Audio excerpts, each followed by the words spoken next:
پانی پانی کی آوازیں تھی۔ یہ تو وہ بچے تھے جو چل سکتے تھے، اللہ جانے جو جھولے میں تھے ان کی کیا حالت تھی۔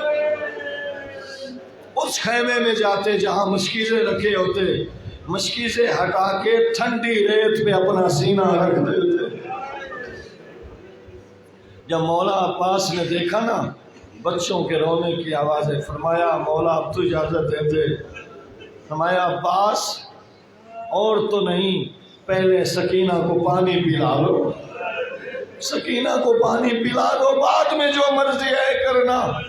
آگے بڑھے، سکینہ سے وعدہ کیا، سکینہ زندہ رہا تو پانی ضرور لاؤں گا۔ وعدہ کر کے مشکیزے کو اپنے شانے پہ رکھا، نیزہ تلوار اٹھائی، چلے۔ مولا عباس شبیہ علی شیر خدا تھے۔ مولا عباس اپنی آنکھوں کے نیچے نقاب باندھتے تھے، صرف آنکھیں نکالتے تھے، بڑی بڑی آنکھیں خوبصورت ترین تھیں، کمرے بنی ہاشم تھے عباس مولا، سفید کلر تھا ان کا۔ جب آنکھیں باہر صرف نکلی ہوتی تھیں اور اوپر سے زلفیں ہوتی تھیں تو فرماتے تھے بنو ہاشم کا چاند ہے۔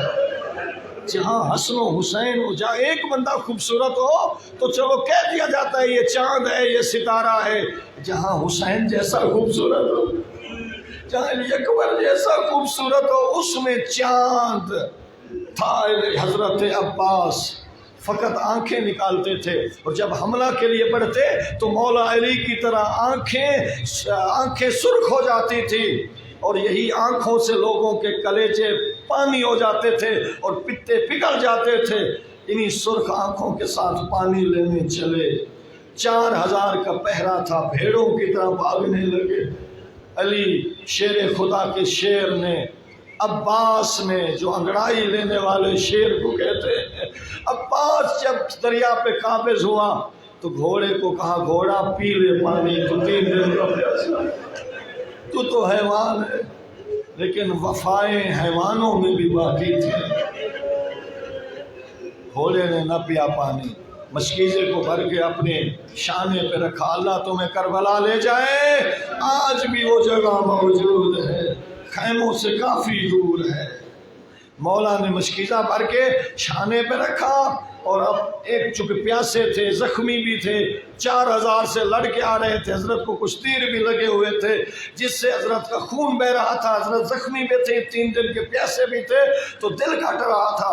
حضرت نے ایک چلو پانی کا لیا، لیکن جب جیسے ہونٹوں کے قریب آیا نا، کہا عباس یہ تیری وفاؤں کے خلاف،